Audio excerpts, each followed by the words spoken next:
नमस्कार, जय हिंद, जय भारत। भारतीय अवाम ताकत दल अपने भारतीय भाई बहनों अर्थात अपने देश भारत की जनता अर्थात अपनी भारतीय अवाम से भारतीयता आधारित आपसी श्रद्धा, भारतीयता आधारित आपसी स्नेह, भारतीयता आधारित आपसी अखलाक मोहब्बत, भारतीयता आधारित आपसी प्रेम, भारतीयता आधारित आपसी सहयोग, भारतीयता आधारित आपसी सम्मान, भारतीयता आधारित आपसी एकता, भारतीयता आधारित आपसी भाईचारा तथा भारतीयता आधारित आपसी सद्भाव को समझने व उसे आत्मसात करके वैसा ही और उसी अनुसार आचरण एवं व्यवहार करने हेतु और इसके समस्त भारत में प्रचार प्रसार करने हेतु और इसकी अहमियत और महत्व को प्रत्येक देशवासी को समझाकर उसे अपनाते हुए वैसा ही और उसी अनुसार आचरण एवं व्यवहार करने हेतु और प्रत्येक देशवासी को अपना ही भारतीय भाई बहन मानकर, समझकर और अपनाकर उनके साथ वैसा ही और उसी अनुसार आचरण एवं व्यवहार करने हेतु सतत, सदैव और हमेशा अदब के साथ, आदर के साथ अर्ज करता है, विनती करता है।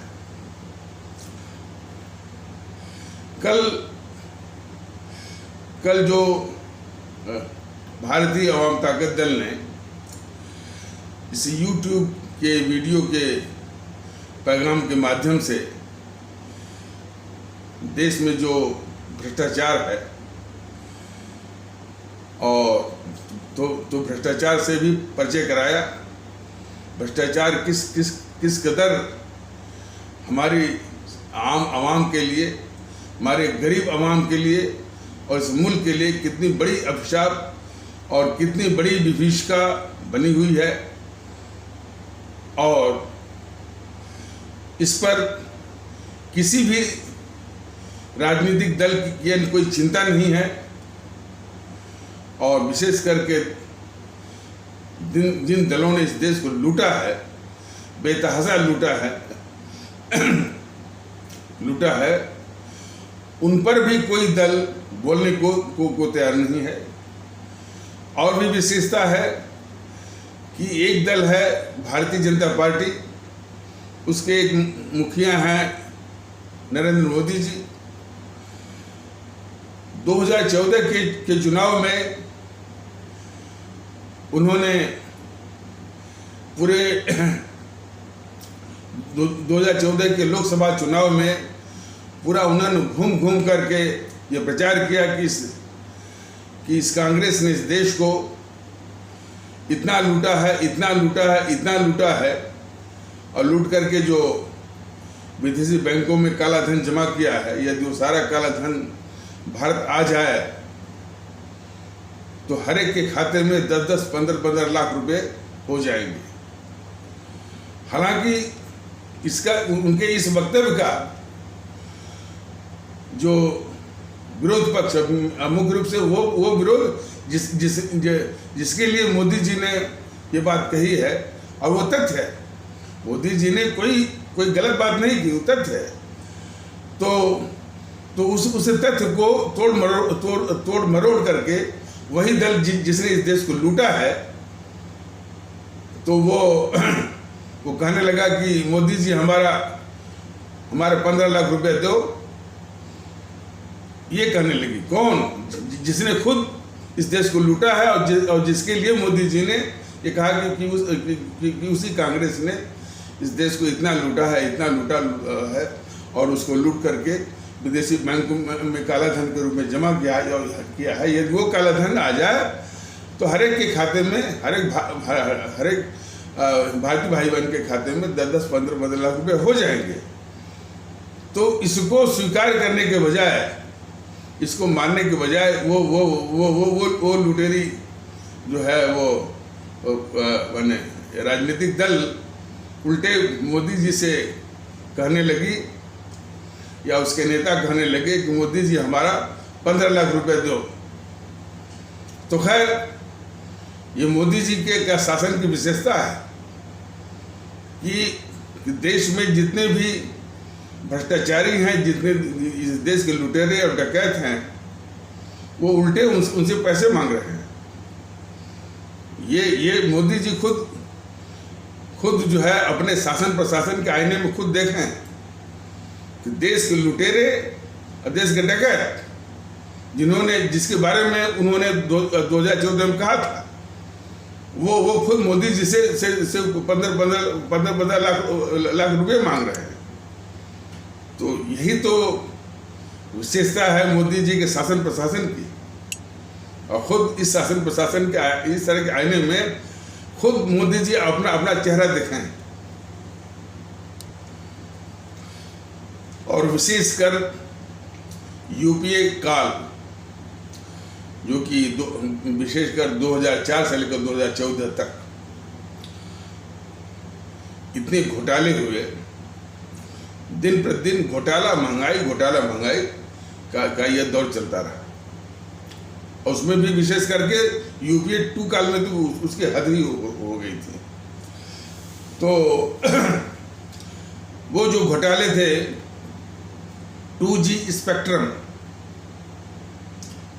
कॉमनवेल्थ गेम्स CWG या राष्ट्रमंडल खेल घोटाला, फिर आदर्श सोसाइटी घोटाला, फिर इसरो घोटाला, फिर अगस्टा वेस्टलैंड हेलीकॉप्टर घोटाला, टाटा ट्रक, जो मिलिट्री ट्रक जो होते उसको टाटा कहते, टाटा ने टाटा ट्रक घोटाला, पनडुब्बी घोटाला, कोयला घोटाला, घोटालों की भरमार, जिसके लिए यही बीजेपी जो कि विपक्ष में थी, महीनों इसने संसद को बंद करवाया था। वो भी जायज था, बंद करवाया था, वो भी जायज था। और इन्हीं घोटालों का नाम जप करके ले करके 2014 में बीजेपी और उसके मुखिया मोदी जी सत्ता में आए। जनता ने विश्वास किया कि भाई जिन घोटालों की बात करते हैं, जिन काले धन की बात करते हैं मोदी जी, और तो मोदी जी जो है इन कांग्रेसी लुटेरों के काला धन को विदेशी बैंकों से लाएंगे, विदेश से लाएंगे। यही मान करके, यही विश्वास करके जनता ने बीजेपी को सत्ता में बिठाया और मोदी जी को प्रधानमंत्री बनाया। अब मोदी जी का विश्वासघात देखिए देश के खिलाफ।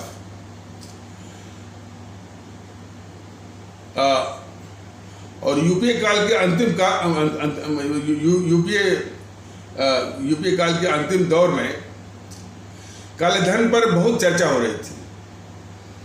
राम जेठमलानी ने एक केस भी किया था कि यह यूपीए की सरकार, यह सोनिया मनमोहन की सरकार विदेशों में जमा जो है काला धन जो कि इसी ने लूट करके विदेशी बैंकों में जमा किया हुआ है, वो पहले बताए और वो उसको लाए भी।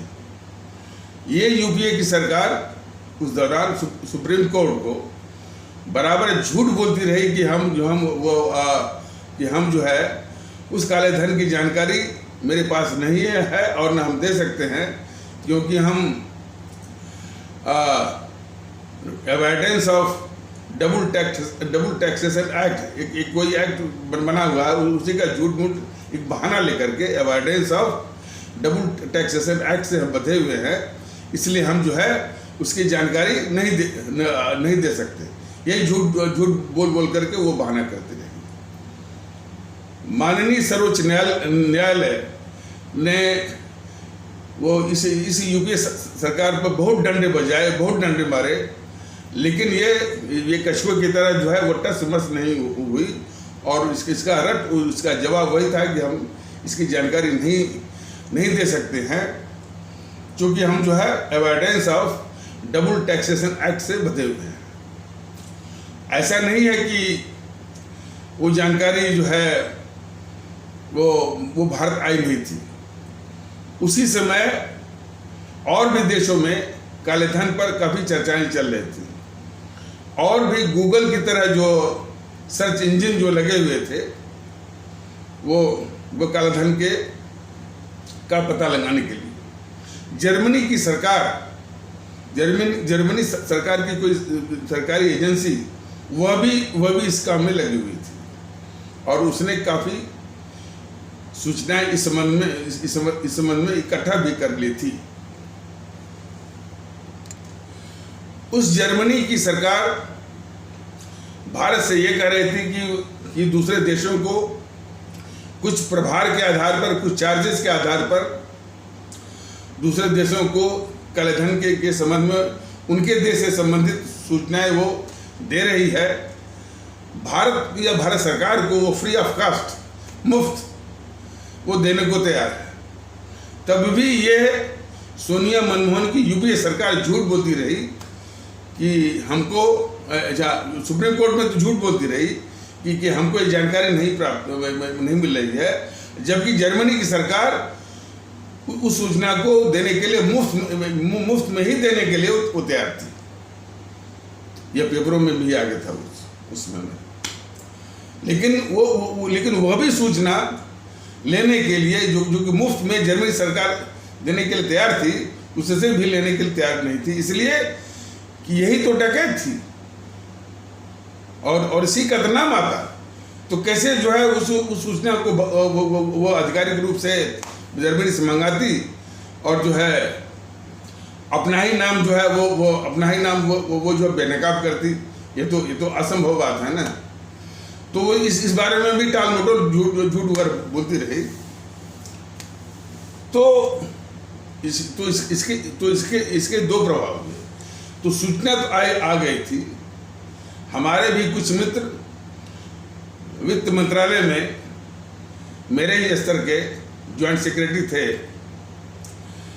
तो उन्होंने कहा कि सिंह साहब ये सूचनाएं बड़ी संवेदनशील हैं, हम आपको बता सकते हैं, लेकिन सावधानी यह होनी चाहिए कि यह किसी को मालूम न पड़े कि वो सूचना हमको मिली है या आपको मैंने बताया। नहीं तो हम लोग छोटे मोटे ज्वाइंट सेक्रेटरी लेवल के छोटे मोटे अधिकारी हैं, और ये यूपीए की सरकार बहुत बदला लेने वाली सरकार है, और हम दोनों को चटनी कर देगी, पीस करके चटनी कर देगी। तो इसकी सावधानी करिएगा। तो उन्होंने बताया कि जो है काले धन की सूची तो प्राप्त हो गई है, अनऑफिशियली जो है गैर आधिकारिक सूत्रों से प्राप्त हो गई है, और उस सूचना के आधार पर, और ये बात कब की है 2011-12 की। 2011-12 में राशि के अनुसार, राशि बन अमाउंट के अनुसार सोनिया गांधी का नाम काले धन के लिए सबसे ऊपर था, सबसे टॉप पर था।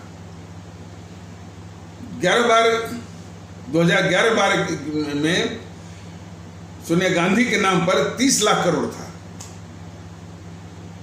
और राहुल गांधी के नाम पर 12 लाख करोड़ था। ये सूचना है 2011-12 की। वही राशि जो है आज की तारीख में दोनों को मिला करके करीब 10 साल हो गए, दोनों को मिला करके अब आज की तारीख में 200 लाख करोड़ हो गया है। 200 लाख करोड़ का काला धन इसे माँ बेटी मतलब सोनिया गांधी और राहुल गांधी जो कि सबसे बड़े लुटेरे हैं इस देश के, उनके नाम से वो इतना काला धन है। और उसे समूचे जीएनपीसी गांधी नेहरू परिवार चांडाल चौकड़ी के नाम से कम 12 से लेकर 13 लाख करोड़ का काला धन जो है विदेशों में। तो ये सूचना आई थी। दूसरी ओर चूंकि ये यूपीए की सरकार बराबर माननीय सर्वोच्च न्यायालय से झूठ बोलती रही कि ये सूचना हमको नहीं मिल रही है और ना हमको प्राप्त हो सकती है, और उसने बहुत दबाव डाला माननीय सर्वोच्च न्यायालय ने इस यूपीए सरकार पर, सोनिया मनमोहन की यूपीए सरकार पर बहुत दबाव डाला, लेकिन उसको सूचना मिली नहीं। तो माननीय सर्वोच्च न्यायालय ऊब करके, यानी परेशान होकर के, उसने खुद कालाधन की सूचना लाने के लिए एक स्पेशल इन्वेस्टिगेटिंग टीम, विशेष जांच दल SIT उसने खुद गठित कर दिया। और उस गठित कर दिया जिसमें कि उसके अध्यक्ष और उसके सह अध्यक्ष, मतलब उसके चेयरमैन और को चेयरमैन सेवानिवृत्त सर्वोच्च न्यायालय के न्यायमूर्ति रहेंगे। और बाकी उसकी सहायता के लिए उस SIT के सदस्य रहेंगे CBI के मुखिया, CBI के चीफ, ED के chief, CBDT central board of direct taxes के भी चीफ, उसके भी मुखिया, और IB के भी चीफ। इस सब के मुखिया जो है उस SIT के सदस्य रहेंगे, वो उस टीम को सहायता करने के लिए।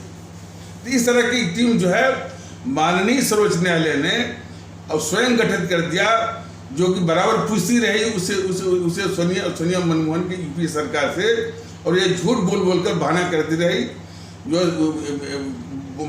रही, और माननीय सर्वोच्च न्यायालय को सूचना इसने नहीं दिया, किसी भी कीमत में नहीं दिया। तो उसी के जवाब में माननीय सर्वोच्च न्यायालय ऊब करके, परेशान होकर के खुद उसने कालाधन की सूचना लाने के लिए विशेष जांच दल, स्पेशल इन्वेस्टिगेटिंग टीम या SIT का गठन कर दिया। क्योंकि यही सोनिया मनमोहन तो उसमें शामिल नहीं थे, यही GNPC गांधी नेहरू परिवार ही इस देश की लुटेरी थी। तो उसकी सोनिया मनमोहन की यूपीए सरकार ने, जो माननीय सर्वोच्च न्यायालय ने गठित कर दिया, कॉन्स्टिट्यूट कर दिया SIT, उसको लागू तक नहीं किया, उसको इम्प्लीमेंट नहीं किया जब तक इन सबों की सरकार नहीं थी। दूसरी ओर मोदी जी वादा करके आए थे, बोल के आए थे कि भाई कि यदि काला धन ला दिया गया तो हर एक के खाते में 10-10, 15-15 लाख रुपए हो जाएंगे। तो मोदी जी ने 2014 में जिस दिन उन्होंने देश के प्रधानमंत्री पद का कार्यभार संभाला, उसी दिन माननीय सर्वोच्च न्यायालय के SIT गठन को लागू कर दिया, जिसके अध्यक्ष थे MP शाह या SB शाह, और उसके सह अध्यक्ष थे अरिजीत पसायत। बाकी तो खैर जो अन्य विभागों के, अन्य एजेंसियों के मुखिया तो थे। तो मोदी जी ने उसी दिन गठित करके तमगा लूट लिया कि भाई काले धन लाने के लिए उन्होंने सर्वोच्च न्यायालय के उस आदेश का पालन कर दिया। अब इनकी धोखेबाजी अब शुरू हो गई मोदी जी की। उस SIT ने काले धन के नाम पर क्या सूचनाएं लाई, यह देश को मोदी जी ने या मोदी जी सरकार ने कतई नहीं बताया। यह देश को जानना चाहिए कि जिस SIT गठन का, जो कि सुप्रीम कोर्ट ने गठित किया था, कॉन्स्टिट्यूट किया था, उसको लागू करके मोदी जी ने तमगा तो लूट लिया, लेकिन उस SIT ने कालेधन के विषय में क्या सूचना लाई, कितनी सूचना लाई, कितनी कालेधन की सूचना लाई, जो है इसके बारे में मोदी सरकार, मोदी महोदय, BJP वालों ने देश को बताया नहीं। और एक बात और हम इसमें जोड़ना चाहते हैं, मैंने व्यक्तिगत रूप से 2 पत्र लिखे उस SIT के चेयरमैन को और कापी दिया प्रधानमंत्री मोदी जी को स्वयं, और उनके स्टाफ को अनुरोध किया था कि ये जो कापी है, इस लेटर की, इस पत्र की जो प्रतिलिपि है, वो मोदी जी को अवश्य दिखाएं एक बार, उसमें उसमें उसमें इस तरह से उसमें इंडोर्स किया गया था 2 पत्र, और वो 2 पत्र हम जब इसका चर्चा होगी मैं जनता के सामने मैं दिखाऊंगा। और उसमें यही लिखा गया था कि एसआईटी के चेयरमैन को कि अब तक तो कोई सूचना देश को मालूम नहीं हुई, और देश को संदेह भी हो रहा है कि कालाधन की सूचना जो है ये एसआईटी ला पाएगी भी कि नहीं ला पाएगी। इसके विषय में इस मुल्क को और देशवासियों को, हमारे आदरणीय भारतीय भाई बहनों को एक संदेह हो रहा, डाउट हो रहा। ये किस पत्र में लिखी गई थी, लेकिन वो अनुरोध एक विशेष अनुरोध किया गया था उस पत्र के माध्यम से उस एसआईटी के चेयरमैन से कि आप कालाधन की सूचना, कालाधन का अमाउंट आप लाइए चाहे न लाइए, लेकिन कम से कम इस बेचारे मुल्क भारतवर्ष की खातिर, जिसके कि आप जो है माननीय सर्वोच्च न्यायालय के आप लोग जो है वो न्यायमूर्ति रहे हैं, तो उस पर इतनी छोटी सी कृपा करने के लिए कम से कम काले धन के खातेदारों का नाम और उनके नाम से राशि, इसी की सूचना इस बेचारे मुल्क भारतवर्ष को या उसके देशवासियों को जो है वो आप जो है उसको बता तो दीजिए, डाइवल्ज तो कर दीजिए, खुलासा तो कर दीजिए। इसको मैं फिर से कह रहा हूं कि उस पत्र में यह अनुरोध किया गया था। उस पत्र में इन दोनों पत्रों में यह अनुरोध किया गया था, और वो दोनों पत्र जो है स्पीड पोस्ट से भेजे गए हैं। ये भी जान लीजिए, ऐसा नहीं है। तो अनुरोध ये किया गया था कि यह एसआईटी या आपकी एसआईटी जो है कालाधन ला पाएगी कि नहीं ला पाएगी, इसके विषय में हमारे देशवासियों को, हमारे मुल्क को अब संदेह हो रहा है। लेकिन इसमें कम से कम इस बेचारे मुल्क भारतवर्ष पर, जिस मुल्क भारतवर्ष के आप जो है सेवानिवृत्त माननीय न्यायमूर्ति हैं, मैंने उसी बेचारे मुल्क भारतवर्ष के माननीय सर्वोच्च न्यायालय के आप लोग माननीय सेवानिवृत्त न्यायमूर्ति हैं। तो उसी बेचारे यानी इस बेचारे मुल्क भारतवर्ष पर या उसकी जो भारतीय अवाम है, थोड़ी सी कृपा आप कर दीजिए। यदि थोड़ा भी आप में यह है कि भाई हम उसी देश के माननीय सर्वोच्च न्यायालय के सेवानिवृत्त माननीय जो है वो न्यायमूर्ति हैं, इतना सा भाव है, तो ये कृपा कर दीजिए कि काले धन के खातेदारों का नाम, राशि सहित इसकी जानकारी, इसका खुलासा देश के सामने कर दीजिए। तो कम से कम हमारे देश के लोग जिसको अपना मसीहा मान के बैठे हुए हैं, जैसे ये सोनिया राहुल वगैरह है, तो आधिकारिक रूप से हमारी गरीब अवाम, हमारी माने आम अवाम, हमारी साधारण जनता और हमारी गरीब जनता जो है, इनको ठीक से पहचान तो लेगी ना, जिनको अपना मसीहा नेता समझ रही थी, वो इस देश के डकैत हैं। तो इतनी कृपा हो जाएगी और आपकी यानी इस बेचारे मुल्क पर और इस बेचारे आम भारतीय भाई बहनों पर और गरीब भारतीय भाई बहनों पर इतनी भी कृपा वो एसआईटी टीम नहीं कर पाई कि काले धन के खातेदारों का नाम तक वो बोल सके। इतना दबाव था मोदी जी का, जिन्होंने एसआईटी के गठन का तमगा लूट लिया। तो एसआईटी ने कोई सूचना भी नहीं लाई और हमने अनुरोध किया था कि कम से कम खातेदारों का नाम तो बोल दीजिए, कम से कम ये हमारे देश की बेचारी गरीब जनता जो है इसी राहुल को, इसी सोनिया को, इसी प्रियंका को अब अपना मसीहा मानती है, कुछ लोग मानते हैं, तो वो लोग जान तो जाएंगे आधिकारिक रूप से कि भाई ये हमारे मसीहा नहीं, ये देश के सबसे बड़े डकैत हैं।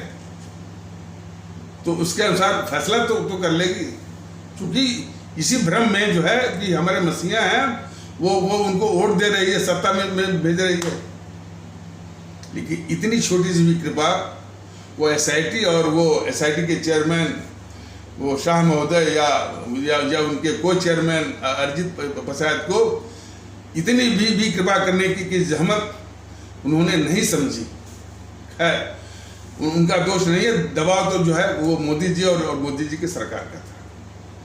और उसके बाद ये मोदी की सरकार, मोदी महोदय उस काले धन पर घी मार करके, गेंडुली मार करके बैठ गई। 8 साल हो गए ना, 8 साल से ऊपर। और इस काले धन पर मैंने भारतीय जनता दल ने इसी यूट्यूब के मैंने वीडियो के पैगाम के माध्यम कई बार कहा है कि ये मोदी महोदय जिन्होंने एसआईटी गठन के माननीय सर्वोच्च न्यायालय के आदेश को लागू कर दिया, प्रधानमंत्री पद संभालते ही उसी दिन आज वो कालेधन के विषय में इनके मुंह में दही जम गई है, इनकी घिघी बंद हो गई है।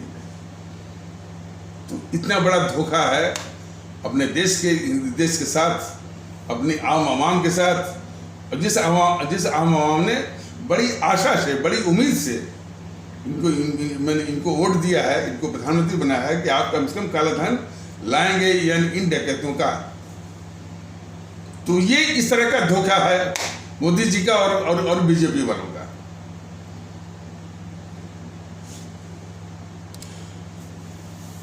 और लाने का मतलब यह है ना कि धीरे धीरे ये बात बेनकाब हो रही है कि ये मोदी की सरकार या मोदी महोदय जीएनपीसी के हर पाप को, चाहे वो गद्दारी का पाप हो, देश के खिलाफ गद्दारी का पाप हो, चाहे इस देश पर डकैती का पाप हो, दोनों पाप को ढकने का ये काम कर रही है ये मोदी की सरकार और मोदी महोदय। ये धीरे धीरे स्पष्ट हो रहा है।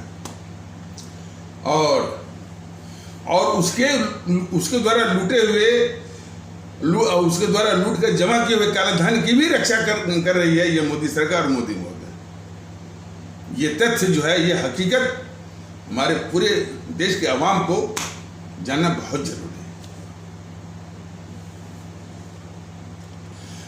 उसी 2011-12 के दौरान जिसमें काले धन की चर्चा पूरे विश्व में चल रही थी, बाबा रामदेव की सब बहुत कुछ लोग तरह तरह की बातें करते हैं, कोई कुछ उनकी अच्छाई की बात करते हैं, कुछ उनकी तारीफ करते हैं, कुछ उनकी आलोचना करते हैं। भारतीय जनता दल इस पचड़े में नहीं पढ़ना चाहता, लेकिन एक बात है कि जहाँ से भी कोई अच्छी बात आती है, भारतीय जनता दल जो है उसका समर्थक है। तो बाबा रामदेव ने कहा था कि कम से कम एक कानून बन जाए, कानून ये बन जाए कि विदेशों में जो काला धन जमा है भारतीयों का, या यूँ कहे कि इन समूहों ने जो लूट करके जो काला धन जमा किया है विदेशी बैंकों में, वो धन इस देश का है, भारत सरकार का है। इस तरह का एक कानून बन जाए तो सरकारी एजेंसियों को एक कानूनी हथियार मिल जाएगा, जांच करने का, पता करने का, जाने का एक जो है कानूनी अधिकार और हथियार मिल जाएगा उस कानून के बनने से। मोदी महोदय की जरा धोखेबाजी तो हमारे आदरणीय भारतीय भाई बहन देखें, इनको 8 साल से ऊपर हो गया, उन्होंने इस तरह का कानून नहीं बनाया कि विदेशों में जमा काला धन जो है भारतीयों का, वो धन भारत का है, भारत के लोगों का है और भारत की सरकार का है। इस तरह का कानून इन्होंने जानबूझ के नहीं बनाया। ये धीरे धीरे सारी जो धोखेबाजी है बीजेपी की, मोदी सरकार की और मोदी जी की अपने अपने आवाम के साथ, वो भी लोग देखें इसको। ये जाना जरूरी है। देखिए, इसलिए जरूरी है, इस देश में सर्वोच्चता जो है वो जनता की है। सर्वोच्चता जो है वो इस मुल्क की, भारतवर्ष की है। मोदी, राहुल और नेहरू और गांधी की नहीं है। सर्वोच्चता देश की है और जनता की है। तो उसी परिप्रेक्ष्य में, उसी बैकड्रॉप में आवश्यक है कि जो भी अपने मुल्क से मुतल्लिक जो बातें हैं वो बड़ी प्रमुखता से रखी जाएं और उसको समझा जाए। तो जब इस कानून की मांग जो है वो 11-12 में कहीं से मांग हुई थी हमारे बाबा रामदेव जी की ओर से कम एक कानून बन जाए कि जो भी काला धन जमा है भारतीयों का विदेशी बैंकों में, वो धन इस देश का है और इस देश का तो कर है ही, इसमें तो कोई शक ही नहीं है। इस देश का है, हमारे देशवासियों का और इस भारत सरकार का है। तो कम से कम जो है जांच एजेंसियों को एक कानूनी अस्त्र मिल जाएगा, उनको एक आधार मिल जाएगा जांच करने का और इस तरह के ऑफेंडर्स को पकड़ने का। मोदी महोदय को 8 साल से ऊपर हो रहे हैं, न तो इसकी कोई चर्चा है और न तो इस तरह के कानून बनाने की कोई मंशा है। और वो मंशा सिर्फ इसलिए है कि देश के जो डकैत हैं उनको बचाने के लिए। यही तो इनका राष्ट्रवाद है। मोदी जी का यही राष्ट्रवाद है। देश के डकैत जिन्होंने लूट करके काला धन जमा किया है, तो उन डकैतों को भी बचाना और उनके काले धन को भी बचाना। तो मोदी जी के और मोदी सरकार के, बीजेपी वालों के राष्ट्रवाद की यही असलियत है।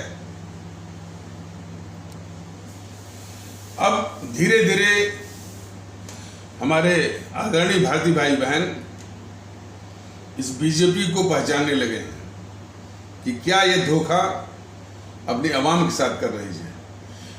हमारे आदरणीय भारतीय भाई बहन बिल्कुल अच्छी तरह से समझ लें, प्राथमिकता, प्राइमेसी, प्रायोरिटी और सर्वोच्चता सिर्फ आवाम की है।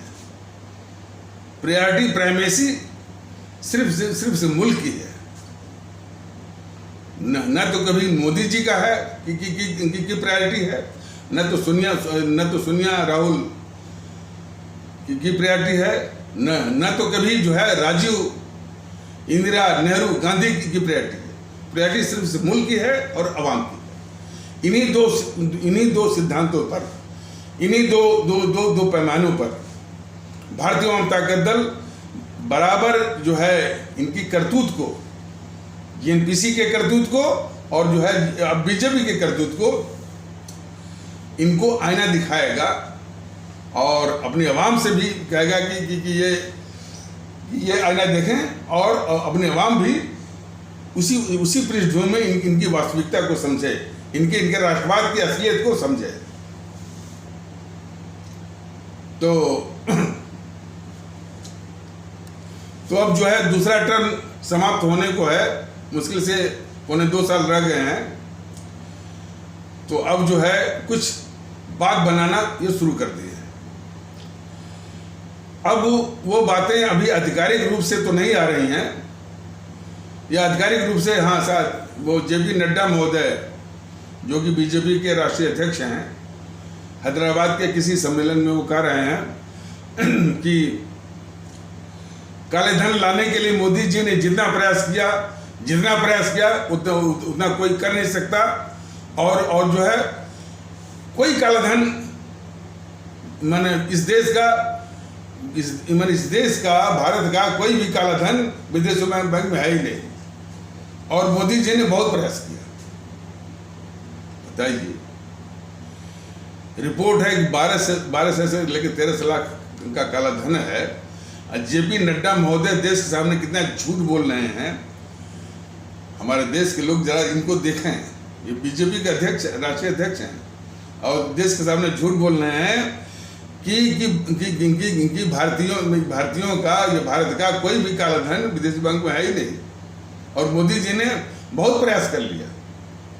सरासर ये एक तो काला धन नहीं लाया, जो वादा किया था, जो वादा 2014 में किया था वो तो लाया भी नहीं, और उस पर चर्चा भी नहीं की। सारे बीजेपी वालों की और मोदी सरकार की और मोदी जी की इस पर उनके मुंह में दही जम गई है, घी बंद है। अब मुंह खोला भी तो फिर इतने बड़े झूठ के साथ कि मोदी जी ने बहुत प्रयास किया और मैंने भारतीयों का कोई भी काला धन नहीं। इतनी बेहयाई के साथ इन डकैतों के पापों की जो है तरफदारी करना, उनको ढकना, उनके काले धन को भी रक्षा करना, इसकी कभी उम्मीद जो है हमारे भारतीय भाई बहन नहीं किए होंगे। तो अब भारतीय जनता दल ने कल के वीडियो के माध्यम से एक रूपरेखा आउटलाइन दिया था कि भाई भारतीय जनता दल ने बताया कि भाई कि भ्रष्टाचार जो भ्रष्टाचार हमारे देश के वाइटल्स को, उसके मर्म को वो खा रहा है, हमारी आम आवाम को परेशान कर रहा है, हमारे संसाधनों को खा रहा है, उस भ्रष्टाचार के आयाम को, उसकी जड़ों के विषय में, और किस तरह से वो हमारे सिस्टम में कैंसर की तरह वो फैला हुआ है। कुछ लोग यहाँ तक तर्क देते हैं, जैसा कि पिछले एपिसोड में बताया गया था कि साहब ये भ्रष्टाचार तो जा ही नहीं सकता, ये हमारे खून में समा गया है, ये हमारे नसों में इसमें समा गया है। भारतीय जनता दल ने उस भ्रष्टाचार के प्रकृति और विस्तार और कहाँ तक उसका माने ये रोग फैल गया है, कैंसर, उसके विषय में बताते हुए यह भी बताया कि यह दूर हो सकता है और दूर होगा भी, बशर्ते मंशा जो है वो मंशा जो है राष्ट्रभक्ति के साथ हो, ईमानदारी के साथ हो, मन में जो है सफाई होनी चाहिए, मन में निर्मलता होनी चाहिए, मन में निश्चलता होनी चाहिए। क्योंकि मन में कपट है, देश के डकैतों को बचाना है, उनके डकैती के माल यानी जो काले धन की भी रक्षा करनी है, तो कुछ भी कहते रहिए, कुछ भी कुतर्क जो है वो गढ़ते रहिए। ये इनकी असलियत है। तो इनका राष्ट्रवाद का कल के वीडियो में ये भी बताया गया था कि ये एमपी को जो है जितने भी सांसद हैं, मेंबर ऑफ पार्लियामेंट हैं, उनको MP LAD, MP local area development के नाम पर जो है अब जो है हर एक साल 10-10 करोड़ रुपए मिलते हैं एमपी लोगों को। और जो एमएलए लोग हैं उनको हर साल जो है कहीं 2 करोड़, कहीं 3 करोड़, यानी 2 करोड़ से लेकर 5 करोड़ मिलते हैं।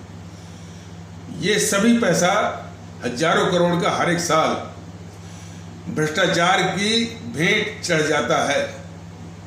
ये भ्रष्टाचार के लिए ही जो है वो जो है नरसिम्हा राव की सरकार ने शुरू किया और वो बढ़ते अब यहाँ तक हो गया। तो सवाल इस बात का है कि अवाम की नज़रों में यह बिल्कुल भ्रष्टाचार की कुछ अपवाद होंगे, अपवादों से कोई बात नहीं बनती है। अपवादों पर तो एक अंग्रेजी की कहावत है कि one swallow does not make a summer. तो अपवाद से कोई बात नहीं बनती है। तो कुछ अपवादों को छोड़ करके जो मैंने जो इस तरह का जो व्यवस्था है, हजारों करोड़ भ्रष्टाचार की भेंट चढ़ जाता है, ये बिल्कुल जानबूझकर। और हमारे जो सरकारी कर्मचारी हैं, देखिए इनका सरकारी कर्मचारी हैं बेचारे, वो कोई 35 साल कोई 40 साल सेवा करता है, उसकी पेंशन इस अटल बिहारी वाजपेयी की सरकार ने खत्म कर दिया और उसको कंट्रीब्यूटरी कर दिया। और ये 55 साल एमएलए की पेंशन इसने चालू कर दिया। बताइए कितना बड़ा धोखा जो है ये अटल बिहारी वाजपेयी, उसकी भी चमचागिरी होती है, उसकी भी चमचागिरी होती है अटल बिहारी वाजपेयी की भी। उसने जो है सरकारी कर्मचारियों का जो बेचारे 35 साल 40 साल सेवा करते हैं उसकी पेंशन को खत्म कर दिया और उस पेंशन को जो है कंट्रीब्यूटरी कर दिया कि भाई आप इस निधि में जमा करिए तो तभी आपको पेंशन मिलेगी। और एमपी का एमएलए का पेंशन चालू कर दिया और वो पेंशन इस टाइप से है कि जितनी बार अब आप एमपी बनेंगे, जितनी बार एमएलए बनेंगे, हर एक का अलग अलग वो पेंशन मिलेगी और वो पेंशन जोड़ के मिलेगी। मान लीजिए आप 5 बार एमएलए बने तो 5 बार की अलग अलग जोड़ करके वो पेंशन मिलेगी। और कोई तो उदाहरण भी आया था कि कोई एमपी जो है करोड़ों में पेंशन वो ले रहा है। सरकारी कर्मचारी महज उसकी पेंशन वो लाख के आसपास होती है और वो एमपी एमएलए ये जो कि इतनी बार बना था करोड़ों में पेंशन ले रहा है। ये अन्याय जो है, ये दुर्व्यवस्था की देन किसकी है? अटल बिहारी वाजपेयी महोदय की है। और ये मोदी जी को दिखता नहीं है, बीजेपी वालों को दिखता नहीं है, मोदी सरकार को नहीं दिखता है। तो खैर इस विषय में भी भारतीय जनता दल ने इनकी असलियत को बताया है अपने देशवासियों को, अपने आदरणीय भारतीय भाई बहनों को। और भ्रष्टाचार जो है किसी भी रूप में हो, कर्मचारियों के रूप में हो, अधिकारियों के रूप में हो या मिडिल लेवल का हो, और यहाँ तक कि राजनीतिक जो भ्रष्टाचार है उसको भी खत्म किया जा सकता है। और कब उसकी एक शर्त है कि भ्रष्टाचारियों को पंग करना होगा। और ये मोदी महोदय सबके क्या कहेंगे, मान लीजिए अधिक से अधिक ईडी भेज देंगे, ईडी से पूछताछ हो रही है। और कितना नाटक है मोदी महोदय का। सोनिया मनमोहन की 200 लाख करोड़ के कालाधन को ये ढक देंगे मोदी महोदय। और नेशनल हेराल्ड में जो है महज 2000 करोड़ की हेराफेरी का ये पूरा हवा चलाएंगे। और हवा जो है, ये हाइप जो है वो मीडिया वालों को दे देंगे। 24 घंटा जो है उसी को चर्न आउट करेंगे, उसी को पेरेंगे सब।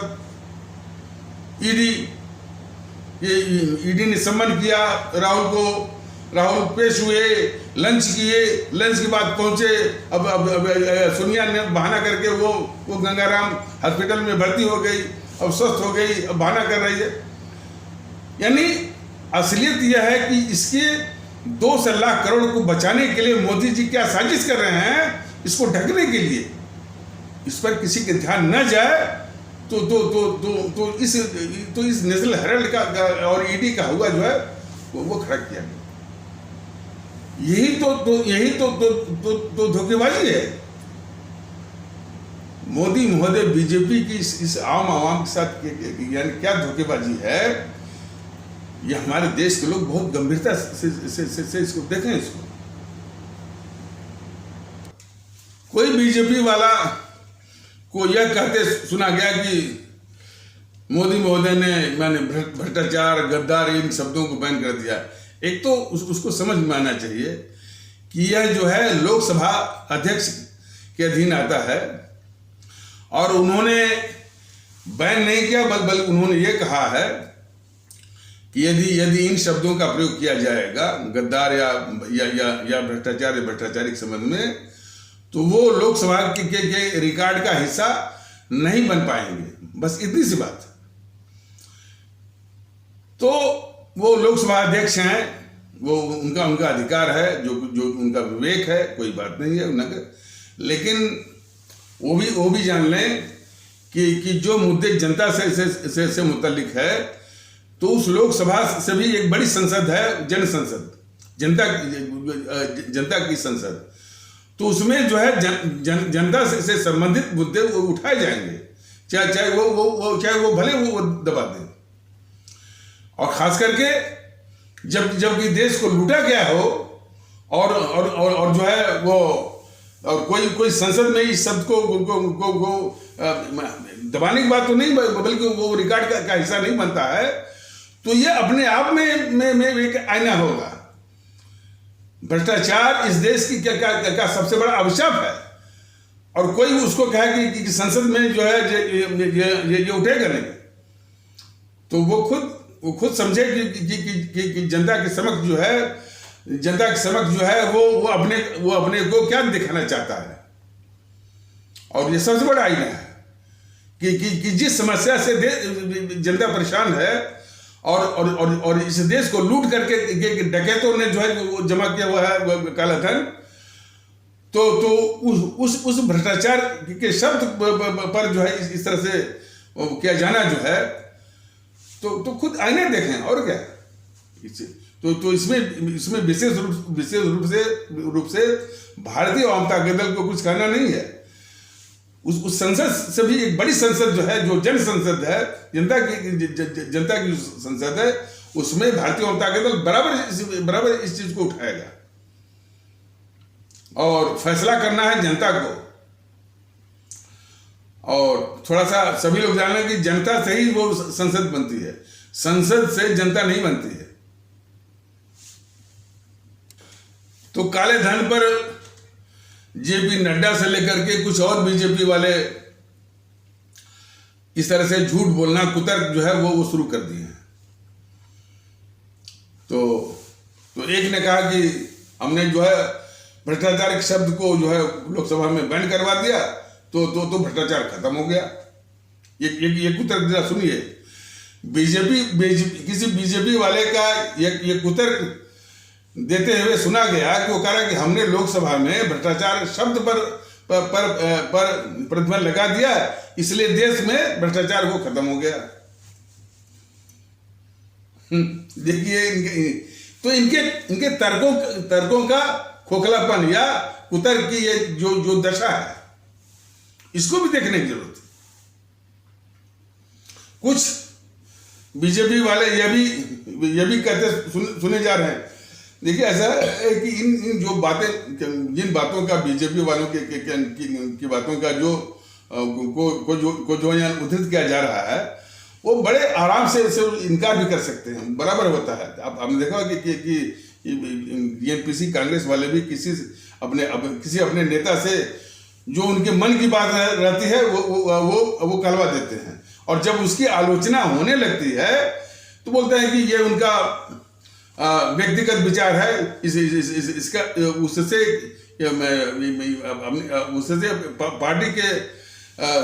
पार्टी का कुछ भी लेना देना नहीं है, बस अलग हो गया। और बहुत विरोध हुआ तो थोड़े दिन के लिए उसको वो सस्पेंड कर दिया, बस।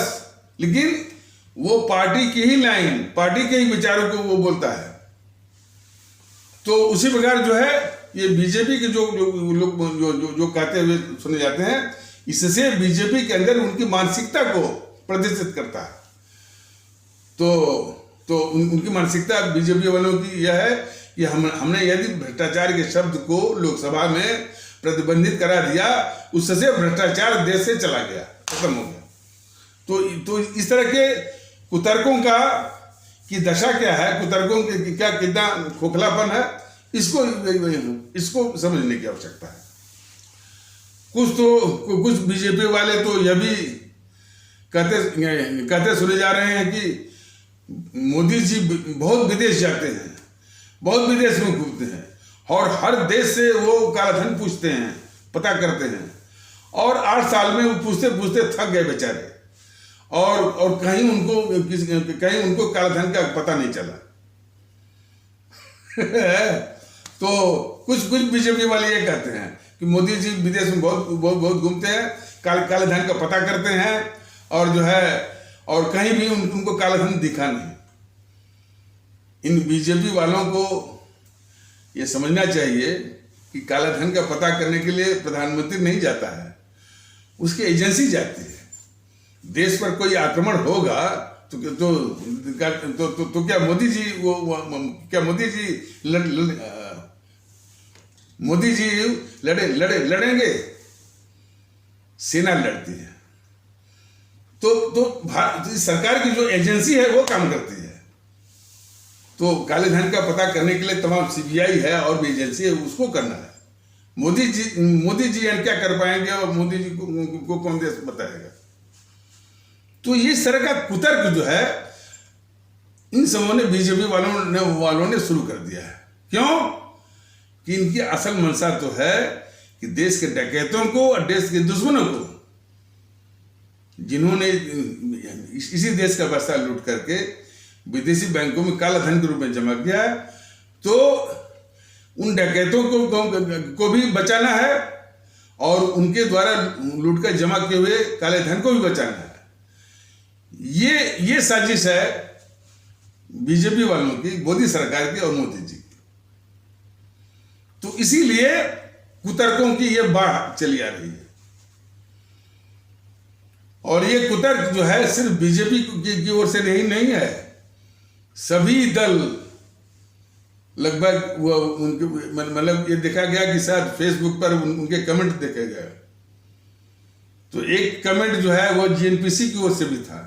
जीएनपीसी ही तो लुटेरी है, तो वो उसके मन की बात वो खुल के सामने आई। तो वो कोई जीएनपीसी का नेता यानी कांग्रेस का नेता यह कहते देखा गया, वो कह रहा है कि यूट्यूब वाले सर जो है भ्रष्टाचार पर बिल्कुल बात न करें, क्योंकि भ्रष्टाचार के ही पैसे से भारत देश की अर्थव्यवस्था चलती है। वो कांग्रेसी नेता या जीएनपीसी का नेता यह इस तरह का तर्क देते हुए यह कहते हुए देखा गया, वो ये कह रहा है कि यूट्यूब वाले सर जो है भ्रष्टाचार पर कतई बात न करें, क्यों कि भ्रष्टाचार के पैसे से ही इस देश की अर्थव्यवस्था चलती है। बताइए, तो बताइए भ्रष्टाचार से इस देश की व्यवस्था, बात सही है। भ्रष्टाचार ही तो अर्थव्यवस्था के नाम पर इस जीएनपीसी ने लूट करके जो है उसकी अर्थव्यवस्था चलाई है। अब इस तरह के कुतर्क जो है सामने आने लगे देश के डकैतों के द्वारा। तो हमारी आवाम जरा समझे कि कैसे कैसे लोगों को वो वोट दे करके 70 सालों तक जो है इस सत्ता पर बिठाई है। इस जीएनपीसी ने इस देश को बांटा। नेहरू ने जो है वो लद्दाख की जमीन दिया। गद्दार नेहरू ने 42,000 वर्ग मील दिया चीन को। तिब्बत भारत में मिलना चाह रहा था, तिब्बत को भी सजा कर दे दिया दुश्मन चीन को। चीन की सेना को घुसा दिया जो है नेपाल और आजकल के अरुणाचल प्रदेश में। अपनी सेना के लिए एक सुई तक नहीं बनाया, अपनी सेना के लिए एक सुई तक भी नहीं बनने दिया। 62 की लड़ाई में हमारे काफी जवान जो है निहत्थे मारे गए इसी गद्दार नेहरू के कारण, जिसने अपनी सेना के लिए एक सुई तक भी नहीं बनने दिया। और जो है नेपाल भी अपना हिस्सा बनने को तैयार था, उसको भी नहीं बनने दिया। और अंडमान निकोबार के ऊपर एक कोको द्वीप है, उसको भी दे दिया बर्मा को, और बर्मा के जरिए वो चीन को मिल गया। तो हर तरह से गद्दारी करना, देश को लूटना। और आज उनके मुंह से निकल रहा है कि यूट्यूब वाले सर जो है वो यूट्यूब वाले जो है वो भ्रष्टाचार पर बात ना करें, क्योंकि भ्रष्टाचार से ही देश की अर्थव्यवस्था चलती है। बताइए। और ये पहली बार नहीं हुआ। हमने कई कांग्रेसी नेताओं के द्वारा सुना गया है कि अरे भाई वो कई कांग्रेसी नेताओं के द्वारा ये कहते सुना गया है। वो दो बात कहते हैं, कहते साहब जिसको भ्रष्टाचार करने को नहीं मिलता है वही जो है भ्रष्टाचार पर चिल्लाता है। कांग्रेसी नेता इस भ्रष्टाचार पर दो तरह का तर्क देते हुए आपको मिलेंगे अमूमन कि साहब जिसको भ्रष्टाचार करने को नहीं मिलता है वही भ्रष्टाचार पर चिल्लाता है, नंबर एक। दूसरा कि साहब इतना क्यों चिल्लाते हैं? अरे भ्रष्टाचार पर ही जो है पूरे देश की अर्थव्यवस्था चलती है। तो एक तो इन सबों ने इस देश को लूटा और भ्रष्टाचार किया, अब इस तरह का उत्तर दे रहे हैं।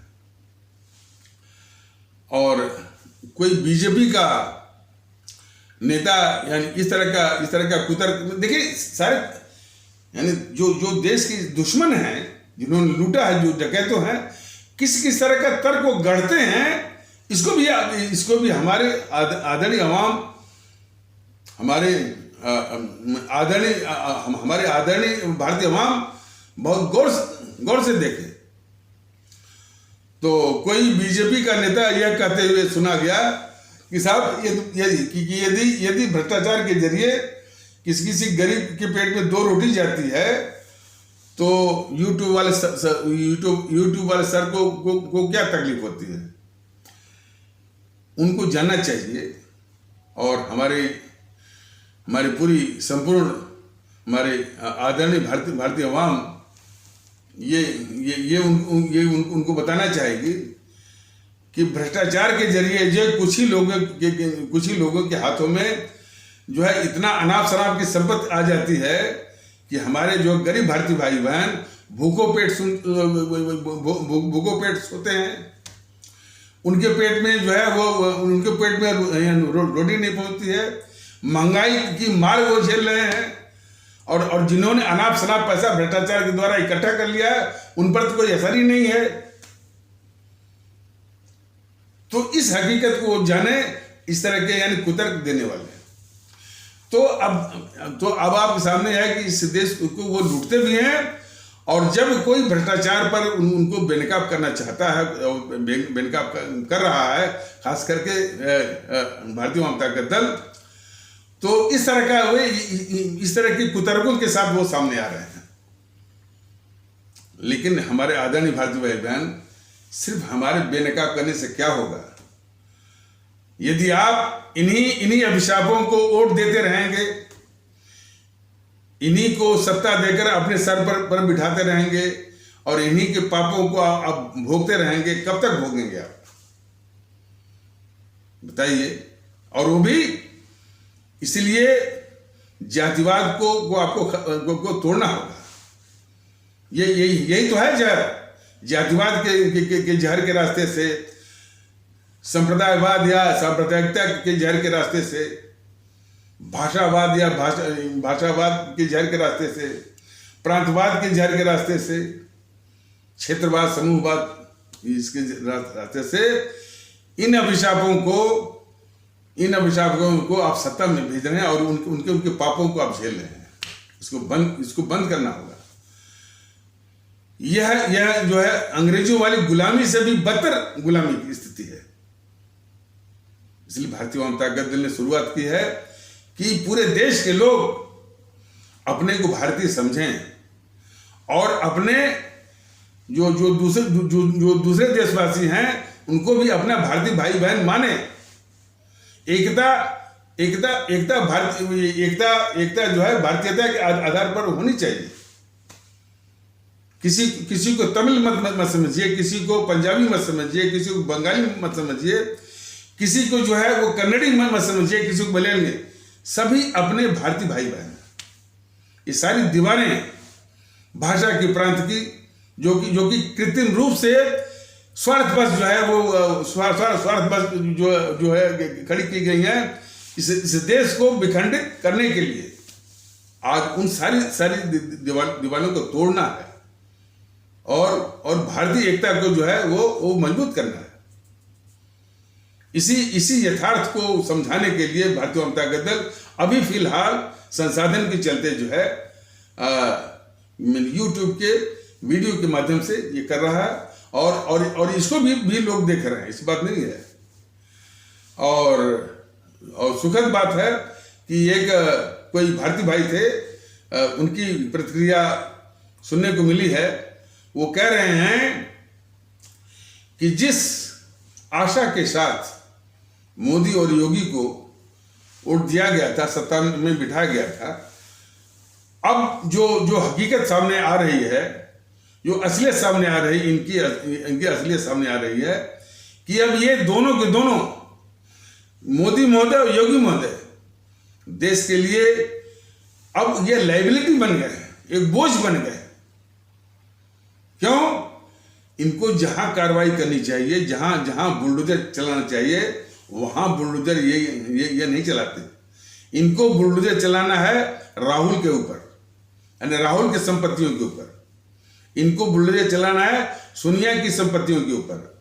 इनको बुलडोजर चलाना है प्रियंका की संपत्तियों के ऊपर, वामपंथियों की संपत्तियों के ऊपर, समाजवादियों की संपत्तियों के ऊपर, टीएमसी की संपत्तियों के ऊपर। लेकिन ये दिखावे के रूप में, विशेष करके इस्लाम आस्था वाले कोई इस तरह से अपराधी मिल गया, उस अपराधी पर आप चलाइए। जो अपराधी है, जो आतंकवादी गतिविधियों में से जुड़ा हुआ है, उस पर बुलडोजर बिल्कुल चलना चाहिए। लेकिन योगी महोदय, मोदी महोदय, उससे बड़ा अपराधी ये सब हैं, और उन्हीं की शव पर ही वो अपराध करते हैं और आतंकवाद फैलाते हैं। तो इस मर्म को हमारे वो भारत भाई समझ गए कि अब ये योगी महोदय, मोदी महोदय इस देश के लायबिलिटी बन गए। अब ये समझ जो विकसित होने लगी है कि इनको जहां बुलडोजर चलाना चाहिए, उनको ये बचा रहे हैं, और जो है सिर्फ दिखावे के नाम पर एक जो है कृत्रिम, आर्टिफिशियल के नाम पर कुछ पर जो है वो कुछ पर बुलडोजर चला करके तमगा लूट रहे हैं और अपने को कहलवा रहे हैं बुलडोजर बाबा। यह देश के साथ धोखा नहीं तो और क्या है। इसीलिए अब कुछ भारतीय भाई ये महसूस करना शुरू कर दिए हैं और मुखर होना शुरू कर दिए हैं कि मोदी महोदय, योगी महोदय जैसे लोग इस देश के लिए बोझ बन गए। वाकई बोझ है।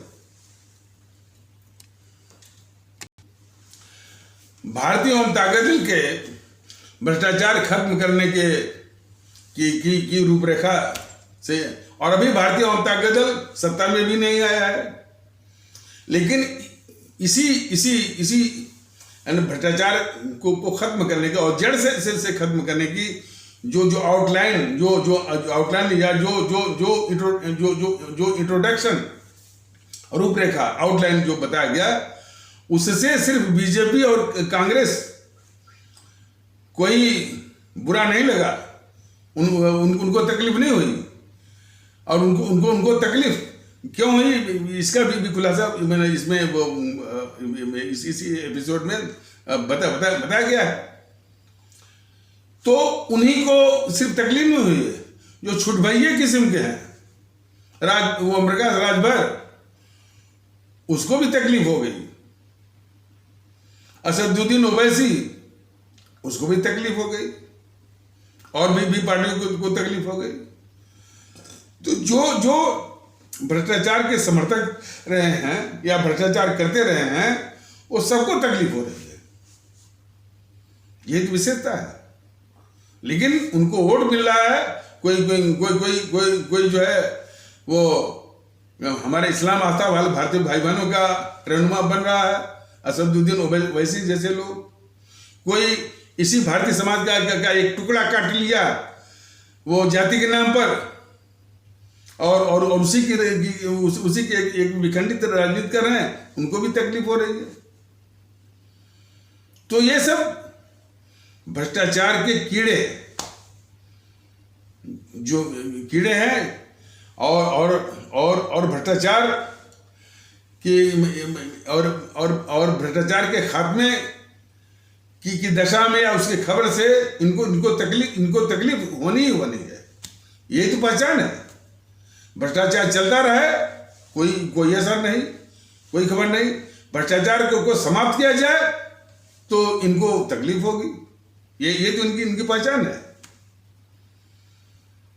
और भ्रष्टाचार को खत्म करने का ये जो तरीका है कि केस चलाया जाए, कोर्ट देखे, सुप्रीम कोर्ट देखे। सुप्रीम कोर्ट ने आज तक जो है भ्रष्टाचार खत्म करने के लिए कुछ किया? कुछ नहीं किया। सुप्रीम कोर्ट को भी अब जो उसके अब तक उसके योगदान रहे हैं, उसी योगदान के आईने में देखे उसी आईने में देखे कि करप्शन इतनी बड़ी विभीषिका है। उस विभीषिका से निजात दिलाने के लिए, इस मुल्क को निजात दिलाने के लिए, अपने देशवासियों को निजात दिलाने के लिए सुप्रीम कोर्ट, हाई कोर्ट ने क्या किया? तो अपने उस कर्तव्यों के आईने में खुद देखे अपने चेहरे को, या हाई कोर्ट और सुप्रीम कोर्ट।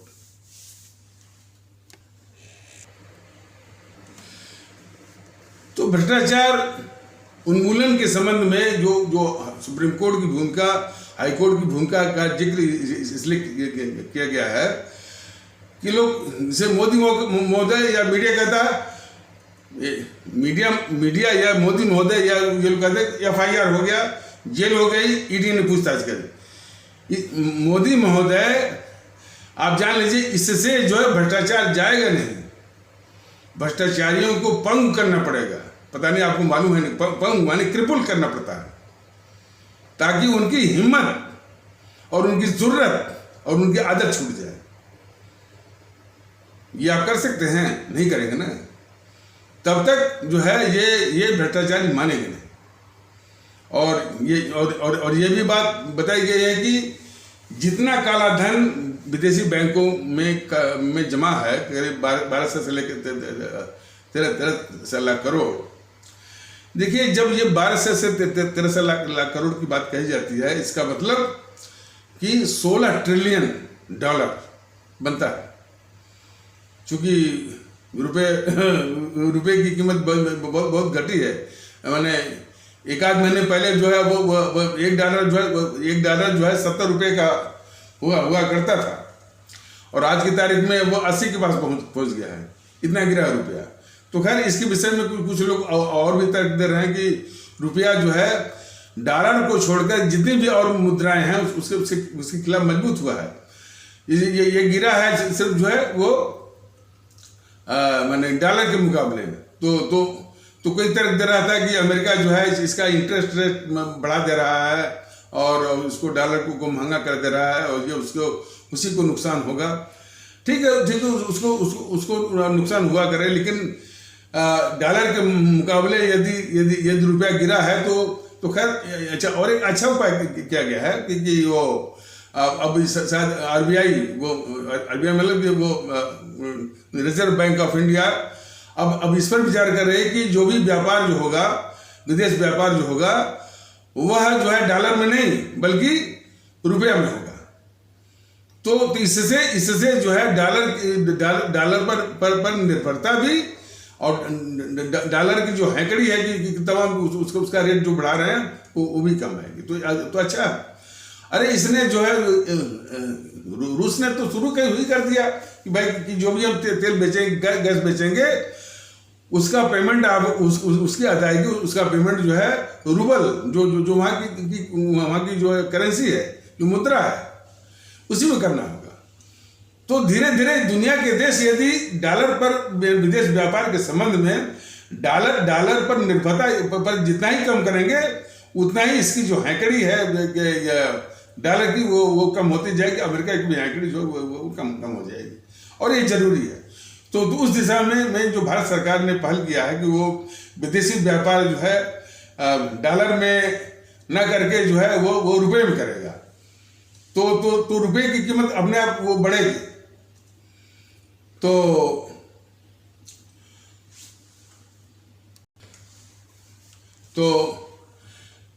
इन GNPC वालों ने 60-70 सालों में $16 ट्रिलियन यानी 12 से लेकर 13 लाख करोड़ की लूट की है।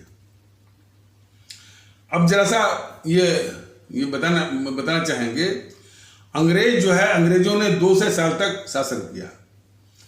अंग्रेजों ने ये अब आंकड़े निकल के आ रहे हैं कि अंग्रेजों ने $45 ट्रिलियन 45 ट्रिलियन डॉलर की लूट की है, लेकिन उन्होंने लूटा है 200 साल में, और इन्होंने 16 ट्रिलियन डॉलर जो है वो 60 सालों में।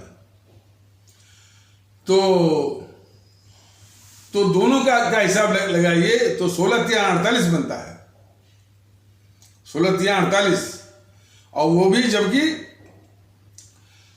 180 वर्षों में। अब वो शासन किए 200 वर्षों में, तो 200 वर्षों में भी वो जो है 48 ट्रिलियन डॉलर से कम ही लूट पाए, 45 ट्रिलियन डॉलर। तो ये अंग्रेजों से भी अधिक वो डकैत थे ये जेएनपीसी वाले। ये देशवासियों को जानना चाहिए, ये तथ्य कभी भी बीजेपी वाले इस जेएनपीसी कांग्रेस के खिलाफ कभी नहीं रखते कि ये जेएनपीसी वाले उन अंग्रेज डकैतों से भी बढ़ के से ज्यादा डकैती डाली है अपने देश के ऊपर। कोई कांग्रेसी कह रहा था, कांग्रेसी से चमचा कह रहा था कि अरे हमने सड़क बनवाई, हमने बिजली दिया, पर ये तर्क अक्सर वो बोलता था। ये मैंने सुना था, वो गुलाम नबी आजाद हो या और कोई चमचा हो इसका जेएनपीसी का, उसके विषय में हमारे आदरणीय भारतीय भाई बहन जाने कि जितनी जीडीपी में वृद्धि हुई या जो जीडीपी है इस देश का, उसका कई गुना इनकी लूट है। ये यदि ये सड़क बनाए होंगे मतलब 1 करोड़ का, तो 100 करोड़ की सड़क बनाने के नाम पर जो है 10 करोड़ की इनकी लूट है। अरे वो जो है वहां का एमपी है ना, थोड़ा उसका नाम थोड़ा बड़ा लंबा है, लद्दाख का एमपी, वो तिब्बती है लेकिन लद्दाख का एमपी है भारतीय संसद में, कोई नाम जियांग करके है। वो बता रहा था कि जो है लद्दाख में सीमा पर इन कांग्रेसियों ने, इन कांग्रेसी सरकारों ने कोई सड़क नहीं वो बनाई, और सड़क बनाने का पैसा ये खा गए। और कैसे पैसा खाया कि दिखाने की भाई ये सड़क बन गई है, तो हेलीकॉप्टर से वो फोटो लिया गया। और कैसे लिया गया कि उस पर जो काली चादरें बिछा करके हेलीकॉप्टर से फोटो लेकर के भाई ये सड़क है। इन तरीकों से जो है देश के साथ छल करके भ्रष्टाचार किया है इन जेएनपीसी वालों ने। आज जो है जब भारतीय जनता दल इस विषय में अपने आदरणीय भारतीय भाई बहनों को जागरूक कर रहा है, तो कह रहे हैं कि यूट्यूब वाले सर जो है वो भ्रष्टाचार पर न बोले। 2 तरह की बात बोलते हैं वो कि हमने जो है सड़क बनाई, हमने बिजली दिया, हमने पानी दिया। आपने जो सड़क बनाई या बिजली दिया, पानी दिया, उसका 10 गुना लूटा है भाई। तो बात डकैती की हो रही है। और दूसरा कि यूट्यूब वाले सर जो है भ्रष्टाचार पर बात न करें, भ्रष्टाचार से ही देश की अर्थव्यवस्था चलती है। देखिए इनका तर्क देने का तरीका। कल को ये भी कहेंगे कि देश में जो डकैती हो रही है, जो चोरी हो रही है, जो बलात्कार हो रहे हैं, उस पर बात मत करिए, इससे काफी लोगों को रोजगार मिलता है, बोलेंगे ऐसा। ऐसे लोगों से इस तरह का तर्क आपको सुनने को मिलेगा कि चोरी डकैती और अमानुषिक जो व्यवहार जिसको रेप कहते हैं, इस पर बात मत करिए, क्योंकि इसमें काफी लोगों को वो जो है रोजगार मिलता है। जब इस तरह घटनाएं होंगी, कभी वकीलों को काम मिलेगा, कभी पुलिस वालों को काम मिलेगा, कभी जजेस को काम मिलेगा, बोलेंगे ना। तो इस तरह का कुतर्क सुनने को मिलेगा। हमारे आदरणीय भारतीय भाई बहनों, आप इस तरह का कुतर्क सुनने के लिए अभिशप्त नहीं है। आप इनको नस्ल में नाबूद करिए ईवीएम मशीन पर, इसे निजात पाइए। ये दूसरी आजादी की बात है, लेकिन इसके लिए एक शर्त है कि आपको व्यक्तिगत स्वार्थ जो है वो छोड़ना पड़ेगा। जिस तरह से हमारे परम आदरणीय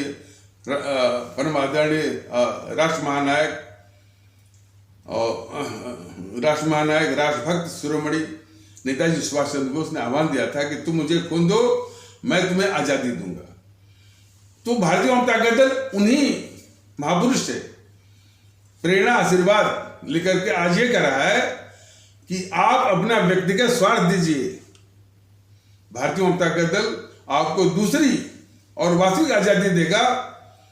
तो वो आजादी क्या है? मानसिक गुलामी, सोचने की गुलामी। तो सोचने की गुलामी के दलदल से आपको बाहर करेगा, लेकिन आपको व्यक्तिगत स्वार्थ त्यागिए। इस तरह का दृष्टिकोण आपको अपनाना होगा कि हमारे भारतीय भाई बहनों के कल्याण में अपना कल्याण है, उनकी भलाई में अपनी भलाई है, समाज की भलाई में अपनी भलाई है, देश की भलाई में अपनी भलाई है। ये दृष्टिकोण पालिए, इसको बढ़ाइए। और इसी देश में गद्दारों के द्वारा क्या अभिशाप चल रहा है, यह मैं अगले वो एपिसोड में बताऊंगा। लेकिन सबका इलाज है, सबका पनेसिया है। पनेसिया माने जो वह दवा जो हर एक रोग के लिए काम करती है, उसको अंग्रेजी में बोलते हैं पनेसिया। तो ये पनेसिया है हमारा भारतीयता के आधार पर एक होइए और भावनात्मक मतलब कि भावनात्मक रूप से भी और बर्ताव से भी। और इन ताकतों जो राजनीतिक दलों के बीच में है, जो कि अभिशाप बनी हुई है इस देश के लिए, उनको नस्ल में नाबूद करिए ईवीएम मशीन पर। तो इन्हीं आवश्यक शब्दों के साथ इस आवश्यक परिचर्चा को यहीं पर विराम दिया जाता है। तब तक के लिए नमस्कार। जय हिंद, जय भारत।